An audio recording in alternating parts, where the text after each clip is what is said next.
Night ಹೋಗ್ಬಿಟ್ರು, ಬೇಡ ಬೇಡ ಅಂದೆ. ಹೋಗ್ಬಿಟ್ರು ಕೈ ಕಿತ್ಕೊಂಡು. ನಮ್ಮ ಅತ್ತೆ ನನ್ನ ಬೈತಾವಳೆ ಅಂತ, ನೀನು ಯಾಕೆ ಬರ್ತೀಯ, ನನ್ನ ಮಗನ ನಾನು ಮದುವೆ ಮಾಡಿದ್ದೀನಿ, ನೀನು ಬರೋಕ್ಕೆ ಕೂಡ್ದು ಅಂತ ಅಂದರು. ಬೇಡ ಅವಳು ಅಂತಾಳೆ. ಆಂಟಿ ನಾನು ಕಷ್ಟಪಟ್ಟು ಮನೆ ಕಟ್ಟಿರೋದು, ನನಗೆ ಬೇಕು ಮನೆ ಕಟ್ಟಿದ್ರು, ಕಟ್ಟಿಸ್ಕೊಂಡ್ರು. ಆಮೇಲೆ ಅಂದ್ಲ ಒಂದು 2 ದಿನ ಇಟ್ಟಿದ್ರು, ಕ್ಯಾಂಟೀನ್ ಇಟ್ಕೊಂಡ್ರು. ಆದ್ರೂ ವರದಕ್ಷಿಣೆ ತೊರಗುವ ನನ್ನಂತೆ. ಅಲ್ಲಿ ತಮ್ಮದ್ರು ಕೇಳೋಕ್ಕೆ ಅವರು ಬಡವರು, ಕೇಳೋಕ್ಕೆ ಬಡವರಲ್ಲ. ಅದಕ್ಕೆ ಇವಳು ಆಂಟಿ ನಾನು ಹೆಂಗೆ ಕೇಳಲಿ ಅವರ ದುಡ್ಡ.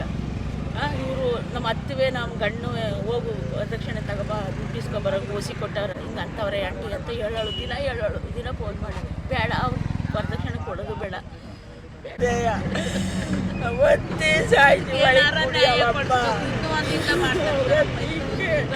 ಮಗ ಎಲ್ಲ ಅವರೆಲ್ಲ ಸೇರ್ಕೊಂಡು ಸಾಯಿಸಿ.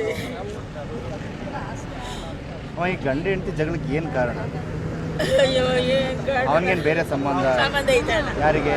ಅವನು ಗಂಡನಿಗೆ, ಕುಮಾರಿಗೆ. ಈಗ ಮಗ ಏನ್ ಮಾಡ್ಬಿಟ್ಟವನೆ, ಮಗನೇ ತಂದಾಕ್ಬಿಟ್ಟವನೆ.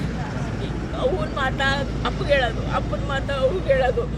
ಆ ಥರ ಮಾಡಿ ಅವ್ರ ತಲೆ ದುಡ್ಡಿಸ್ಕೊಳ್ಳೋದು, ಈ ಸತ್ತೈತಲ್ಲ ಅವ್ರಿಗೆ ತಲೆ ದುಡ್ಡಿಸ್ಕೊಳ್ಳೋದು, ಅಪ್ಪನ ತಲೆ ದುಡ್ಡಿಸ್ಕೊಳ್ಳೋದು. ಅದೇನೋ ಫೋಟೋನ ಮಗ ತಾಯಿ ಕಳಿಸಿದ. ತಾಯಿ ಯಾವ ಫೋಟೋನ? ಫೋಟೋ ಯಾವ್ದು ಅಂದ್ರೆ ಅವಳು ಫೋಟೋವ ಯಾರ ತಾಯಿದಿರಿ ಕಳಿಸ್ತಾರ ಅಂದ್ರೆ ಅಪ್ಪ ಇವ್ರ ಜೊತೆ, ಅಪ್ಪ ಇವಳ ಜೊತೆ ಅವನೇ ಅಂತವ ಕಳಿಸವನೇ.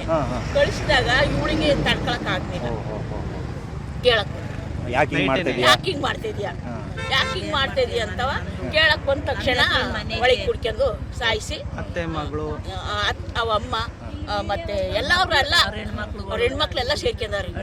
ಎಲ್ಲ ಸೇರ್ಕೊಂಡು ಕೊಲೆ ಮಾಡ್ಬಿಟ್ಟು ತಂದಿಲ್ಲ.